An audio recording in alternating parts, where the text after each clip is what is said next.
मुझे तो अंदाज ही नहीं था कि तुम्हारा कार्यक्रम इतना शानदार होगा। जिस तरह से कार्यक्रम संपादक मंडल में, जिसमें कि कविता सरोज, मानस मिश्र, उज्ज्वल के साथ साथ आय को दीपक हैं, बहुत सारे लोग हैं संपादन से मैं देख रहा हूँ। मुझे लगता था छोटा सा कार्यक्रम होगा, 5-7 छात्र रहेंगे, हो जाएगा, और ये तो इतना भव्य कार्यक्रम हो गया है कि मैं क्या बोलूँ।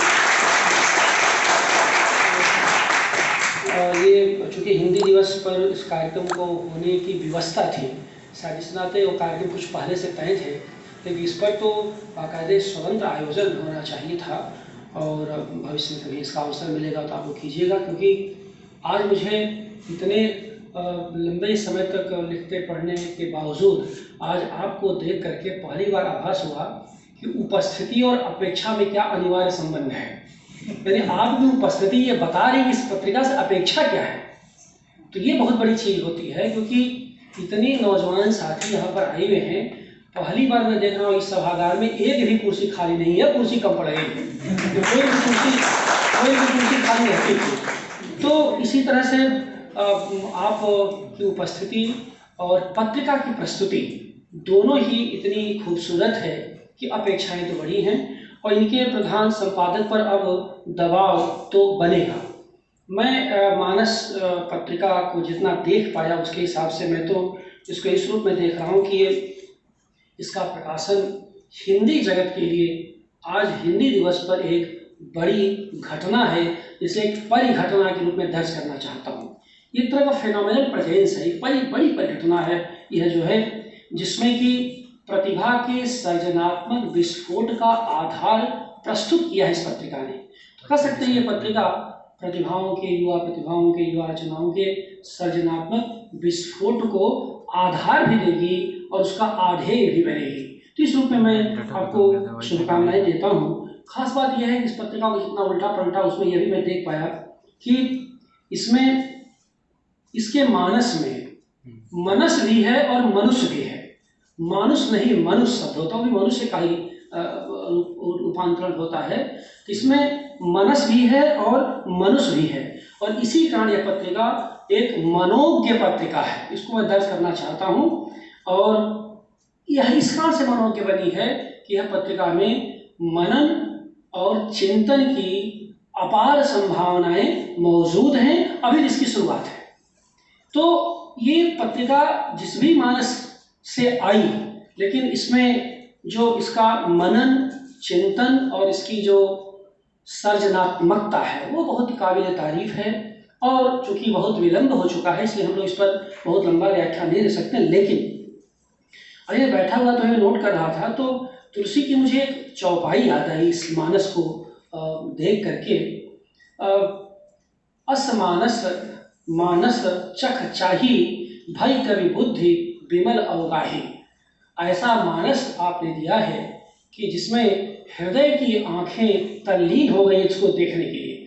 अब इसे बुद्ध की आंख नहीं, हृदय की आंख इस मानस को देख रही है, और यह देखते हुए जैसे तुलसीदास ने कहा कि भाई कवि बुद्धि विमल अवगाही, इसमें स्नान करके, इसमें उतर करके मेरे कवि की बुद्धि जो है निर्मल हो गई है।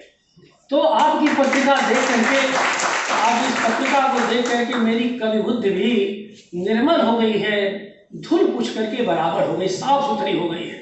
ये बहुत बड़ी बात है। और इसी की अगली पंक्ति तुलसीदास ने लिखा है, भयहु हृदय आनंद उछाहु, उमगे प्रेम प्रमोद प्रवाहु।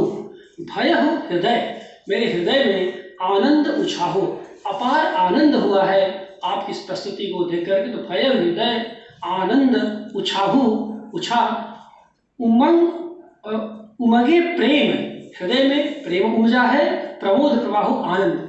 रोचक बात है कि तुलसीदास ने प्रमोद और आनंद दोनों को समानार्थी रूप में प्रयुक्त किया है, लेकिन दोनों अलग हैं। तो आप आनंद भी दे रहे हैं और आप प्रमोद भी दे रहे हैं, यानी जब विचारशील आनंद होगा तो प्रमोद का आधार होगा, और जब रसमय आनंद होगा तो आनंद होगा। तो रसमयता के साथ, यानी रमणीयता के साथ बुद्धि प्रवीणता भी इस पत्रिका में दिखाई दे रही है। इस नाते हृदय के साथ बुद्धि भी रमण करेगी इस पत्रिका में, ऐसी मैं शुभकामनाएं आपसे देता हूं। और इसी कारण से इस पत्रिका को देख कर पढ़ते पढ़ते बहुत आनंद हुआ। और ये जो हिंदी दिवस विशेषांक आपने लिखा है आज 14 सितंबर 2022 को, चूंकि अनिवार्य था इस पत्रिका को जारी करना, इसलिए हिंदी जगत के लिए यह एक तरह की अविस्मरणीय घटना है। और देखिए, जैसे एक पुस्तक आती है तो तमाम अन्य पुस्तकों को विस्थापित कर देती है, वैसे ही यह पत्रिका जैसे ही आपने प्रकाशित की है, आपके संपादक मंडल ने, यह अन्य कई पत्रिकाओं को विस्थापित करेगी। कई जो संपादक होंगे इसको स्नेह करेंगे, कई संपादक इसे ईर्ष्या करेंगे, कई संपादक इस पर चुप्पी साधेंगे। इस संपादकों के भीतर भी एक विमर्श का आधार बनेगी। अगर इसको थोड़ा सा, जैसा विंध्याचल ने कहा, अभी तो बिल्कुल शुरुआत है, तो इसको थोड़ा आगे बौद्धिक बनाने की जरूरत है, थोड़ा सा इंटरडिसिप्लिन बनाने की जरूरत, क्योंकि एक अंतर अनुशासनिक केंद्र में आप काम करते हैं तो आपके पास बहुत इनपुट है, हिंदी के, अंग्रेजी के, संस्कृत के, भूगोल के, आयुर्वेद के, संगीत के, बहुत सारे छात्र शिक्षक आपसे जुड़े हुए हैं, तो आप इस पर एक तरह का बेहतर प्रयास कर सकते हैं। और यह मुझे लगता है कि यह पत्रिका आपके बीच एक नई ऊर्जा का केंद्र बनेगी, मानस, और एक नई ऊर्जा का केंद्र बन सकेगा, ऐसी शुभकामनाएं देता हूं। और एक आखिरी बात ये कि कोई पत्रिका आती है तो उसकी बुनियादी जो चिंता होती है, स्वभाव होता है, वो अपने परिवेश पर सृजनात्मक दबाव बनाती है और वही उसकी सफलता होती है।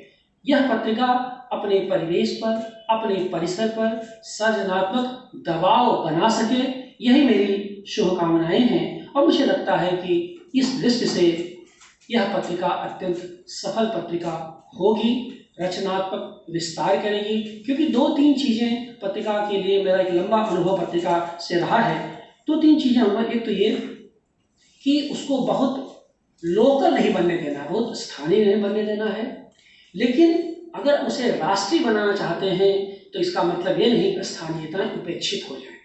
तो राष्ट्रीयता और स्थानिकता में एक संतुलन बराबर बनाए रखने की कोशिश करनी चाहिए। इस पत्रिका में वो दिखाई दे रहा है, इसलिए कह रहा हूँ। इसमें वशिष्ठ अनूप जी जो बड़े ही प्रसिद्ध गजलकार हैं, गीतकार हैं, उनके साथ प्रोफेसर चंपा सिंह जो वरिष्ठ बौद्धिक नागरिक हैं, हिंदी विभाग के आचार्य हैं, वहाँ से लेकर के नए कवियों में अब जो स्थापित कवि हैं उसमें आपने गोविंद पटेल और अभी जो गौरव भारती, उनकी कविताओं के साथ साथ इसमें कई नई रचनाएं दिख रही हैं। जैसे इसमें देखा था श्वेता मौर्य, आदित्य राज, इनको पढ़ा हूँ, सुशांत है जो बहुत ही गंभीर अध्येता है, उनकी बड़ी अच्छी कविता है। और लेख तो है इसमें, मैं प्रतिभा अंजलि मिश्रा की कविताएं में पढ़ रहा था, वो है लड़की, ये संभवतः यही के शोध छात्र है जैसा लिखा हुआ है, यहाँ बैठी है क्या, अच्छी कविताएं है, को मैं जानता नहीं, लेकिन इस तरह से है। नीलम गुप्ता, बहुत सारे संदर्भ इस पत्रिका मुझे दिख रहे हैं। साथ साथ मैंने आपने एक दिशा दी है, विमर्श को भी इसमें केंद्र में रखा है, विवेचना को भी आपने केंद्र में रखा है, समीक्षा को केंद्र में रखा है, लेख को केंद्र में रखा है और संपादकीय दृष्टि के दायरे में रखा है। बिल्कुल सही बात है कि विंध्याचल जी ने कहा कि संपादकीय बहुत ही सुखद, संतोषप्रद और उन्नतशील होनी चाहिए। उसमें हाहाकार भी हो तो लगे कि उस हाहाकार को लेखक, संपादक उससे टकरा रहा है, उससे विमुख से भाग नहीं रहा है, उसमें एस्केपिस्ट अप्रोच नहीं होना चाहिए। लगे, जैसे मैंने कहा कि महामारी आई तो दुनिया में पहले भी आई, आज भी आई, बीमारी आती रहेगी, संकट आज हैं, कल भी आएंगे। तो ऐसा नहीं कि जीवन अगर आज का संकट आपका समाप्त हो जाए, आज की बेरोजगारी समाप्त हो जाएगी तो कल आपका सारा संकट खत्म हो जाएगा, नहीं। आज आपकी शादी हो जाएगी तो कल आपका सारा संकट खत्म हो जाएगा। हर दिन तब भी संकट से ही गुजरेगा, ऐसा नहीं। उसके बाद तो फिर एक संकट पे संकट आते रहेंगे। आपका मानव स्वभाव होगा अपनी जिजीविषा से, अपनी जीवन से उन संकटों पर कैसे विजय पाए। और यह संदेश अगर कहीं मिलता है दुनिया के किसी ज्ञान विज्ञान की शाखा में तो केवल साहित्य में मिलता है और कहीं नहीं मिलता दुनिया के किसी भाषा में, किसी और ज्ञान के डिस्कोर्स में नहीं मिलता, केवल भाषा और साहित्य मिलता है। इस दृष्टि से मुझे लगता है कि मानस को आज के दिन हम लोग शुभकामनाएं देते हैं, बहुत बहुत पूरे मंडल को बधाई देते हैं। और सचमुच में आपने एक बहुत ही सुखद स्तुत्य प्रयास किया है, इसके लिए आप सबको टीम को बार बार बधाई, एक बार फिर शुभकामनाएं। धन्यवाद।